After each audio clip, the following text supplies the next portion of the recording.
Louvado seja nosso Senhor Jesus Cristo, para sempre seja louvado. O programa Nova Esperança, uma evangelização de qualidade em Pernambuco. Hoje o programa é bem especial, esse programa de sábado é uma entrevista, uma fala, um testemunho, um modelo de evangelização da conclusão do arcebispo metropolitano de Olinda e Recife, Dom Fernando Saburido, o administrador apostólico. Uma conversa bem interessante, onde as imagens foram cedidas pelo sacerdofoto e a gente vai acompanhar essa conversa, onde ele expressa um pouco da dinâmica durante seus 14 anos de pastoreio. Vamos acompanhar aqui no programa Nova Esperança a fala, a conversa, a entrevista com Dom Fernando Saburido. Acompanhe o nosso programa de hoje, nesse sábado. Eu me chamo Antônio Fernando Saburido, é o nome de batismo. A minha família sempre me chamava de Antônio ou Tonho, carinhosamente falando, né? Mas depois pegou mais o Fernando. As pessoas foram me chamando de Fernando, né? Eu trabalhei muito tempo lá nas casas José Araújo, lá e chamavam de Fernando. E eu acho que isso contribuiu para que de fato esse nome prevalecesse. Pois é, eu nasci em Jussaral, no distrito do Cabo de Santo Agostinho, em 1947. Um vilarejo muito pequeno, um lugarzinho muito simples. E fui batizado também lá próximo, numa capela dedicada a Nossa Senhora da Conceição, no Engenho Pimentel. E com 5 anos eu saí de Jussaral para morar em Vitória de Santo Antão. Eu saí de Jussaral com 5 anos. Comecei meus estudos em Vitória. O meu pai teve muita sensibilidade, né, para ter essa atitude de levar os filhos para Vitória. Ele tinha um sítio lá, uma propriedadezinha lá perto de Jussaral, e trabalhava a semana inteira e no final de semana estava conosco lá em Vitória. E lá então comecei meus estudos e frequentava a paróquia de Nossa Senhora do Livramento. Foi lá na paróquia que eu comecei a ter contato, né, com seminaristas que iam para Vitória. E comecei a pensar nessa possibilidade, né? O pároco, na época, era chamava-se Padre João Eduardo Tavares, um homem que me impressionava muito pela sua postura, pela sua dignidade. E eu conversei com ele, e ele, de fato, me encaminhou, né, para o seminário, fez uma carta muito bonita, recomendando. E eu fiz lá no seminário da Várzea o exame de admissão, que na época era um verdadeiro vestibular, né? Morrendo de medo, né, porque estudava em Vitória, tudo muito limitado. Mas, graças a Deus, consegui passar e comecei na Várzea a fazer o que nós chamávamos na época o curso ginasial. Também iniciei lá o 2º grau, que era o curso científico na época. Foi quando fechou o seminário e começou uma nova fase importante na minha vida. 10 filhos, né? E todos assim muito sadios, graças a Deus, né? E uma família bonita, muito transparente, muito simples, e que nós temos sempre muitos laços. Quando atualmente somos 8, 2 já partiram para a casa do pai, e sempre que nós nos encontramos é uma festa, né? Todos eles casaram-se, apenas eu me tornei padre. Mas quando eu me encontro com a família, é uma quantidade de gente enorme, porque todos tiveram filhos, até bastante, alguns têm 5 filhos. Né? De modo que é uma família, eu já tenho sobrinhos, netos, bisnetos, e é uma festa quando a gente se encontra. Também, quando o seminário fechou, porque Dom Helder, ele participou do Concílio Vaticano II, e depois do concílio, ele decidiu fazer uma verdadeira mudança na maneira de conduzir os seminários, né? Era o seminário menor e o seminário de Olinda. O menor ele fechou simplesmente, na época, quando isso aconteceu, eram em torno de 120 seminaristas, mas era um seminário interdiocesano. E cada bispo se encarregou dos seus, né?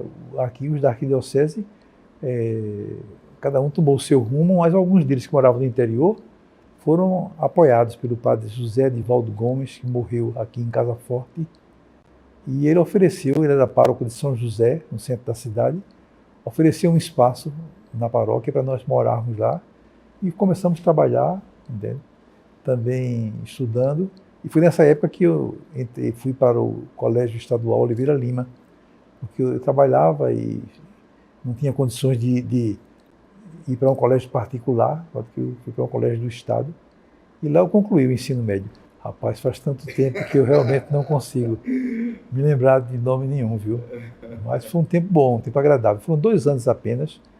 Eu concluí o ensino médio, eu entrei no 2º ano e concluí o 3º lá no Oliveira Lima. Foi quando o seminário fechou. Eu frequentava um centro vocacional lá na paróquia de São José, com o padre Edivaldo, mas não tinha nenhum compromisso com a diocese, não. Era realmente uma iniciativa de padre Edivaldo, mas nós estávamos todos liberados, né, como leigos.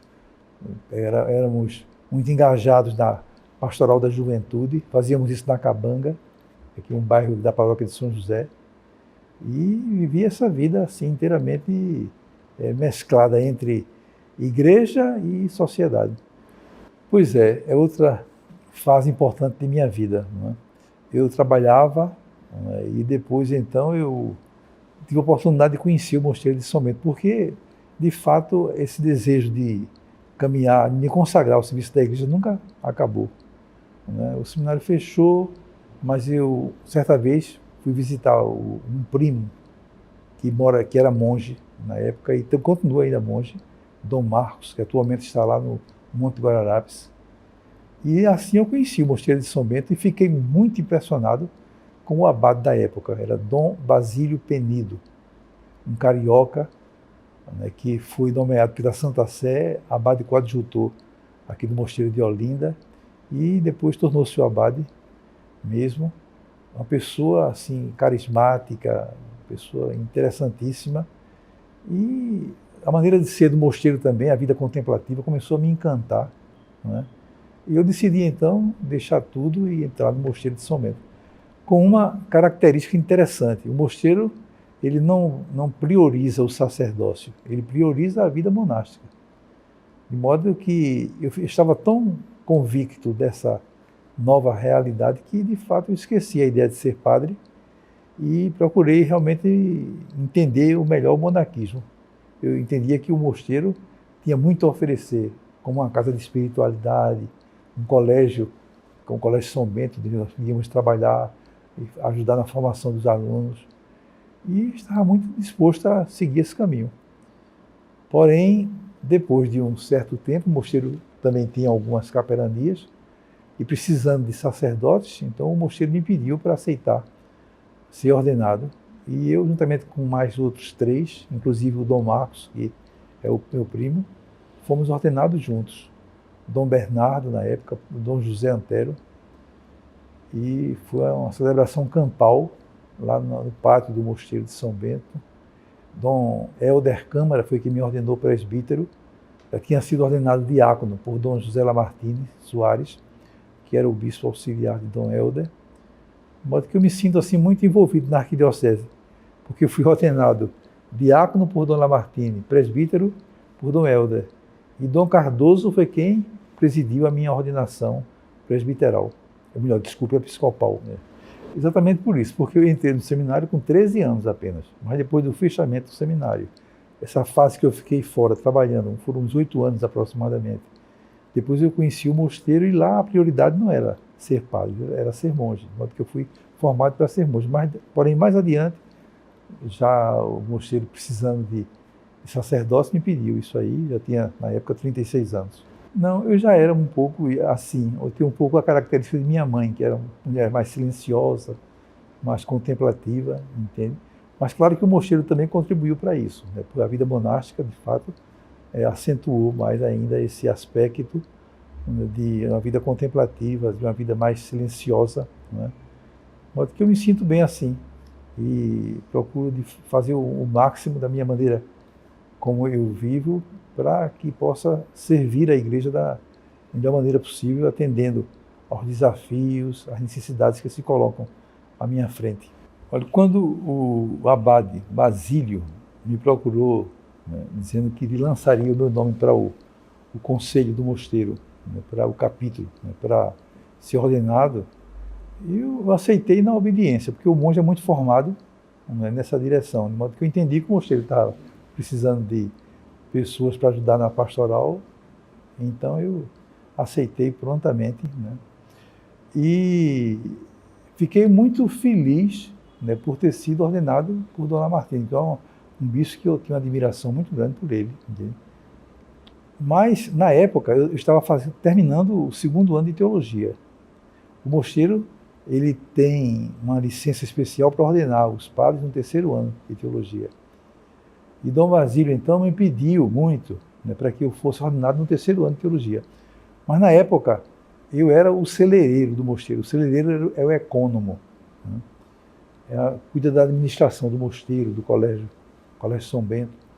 E eu vivia muito ocupado com essas coisas administrativas e entendi que, sendo padre e ainda cursando a teologia, isso ia ser muito complicado, porque o trabalho, o estudo, as atividades pastorais, isso aí ia ser difícil conciliar. Então, eu fiz questão de continuar como diácono 2 anos, até terminar o curso de teologia. Eu fiquei 2 anos, enquanto cursava o 3º ano e o 4º ano de teologia, eu continuei como diácono.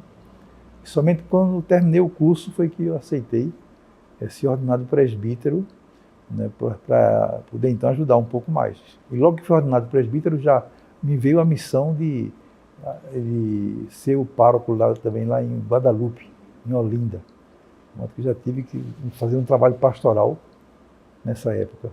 E isso aconteceu depois que Dom Helder deixou. Eu fui um dos últimos padres ordenados por Dom Helder. E depois que ele deixou a arquidiocese, né, como arcebispo, chegou o Dom Cardoso com um estilo diferente. E muitos padres que estavam aqui na arquidiocese foram embora porque não se adaptaram à nova realidade, e vieram aqui mais por conta do carisma de Dom Helder. E ficou uma situação um pouco difícil aqui na arquidiocese, porque eram muitas paróquias e poucos sacerdotes. E Dom José Cardoso apelou então para as congregações religiosas para assumir esse ofício. Inclusive o mosteiro, que tinha uma característica de vida monástica, também ajudou. E na época eu já estava ajudando lá em Guadalupe, e o mosteiro me pediu para assumir também a paróquia de São Lucas, lá em Ouro Preto. E eu, juntamente com 2 outros sacerdotes, assumimos essas 2 paróquias simultaneamente, né? E foi um tempo muito feliz, um tempo muito bom. E foi aí, a partir daí que eu fui me engajando um pouco mais na vida da diocese. Então, mais adiante, Dom Cardoso me pediu para ser o coordenador de pastoral, que é uma atividade bastante exigente, né? E eu entrei nesse esquema, e depois então ele me pediu para ser vigário-geral, o abade na época concordou, e eu fiquei como vigário-geral também um bom tempo. Foi quando mais adiante chegou o chamado, né, para o episcopado. Olá, minha gente querida, você está gostando do programa? Não sai daí, a gente vai para um rápido intervalo e daqui a pouquinho a gente volta levando esta conversa, onde no 2º bloco ele vai falar um pouco sobre a dinâmica de administrar a Arquidiocese de Olinda. Acompanha, daqui a pouco a gente volta.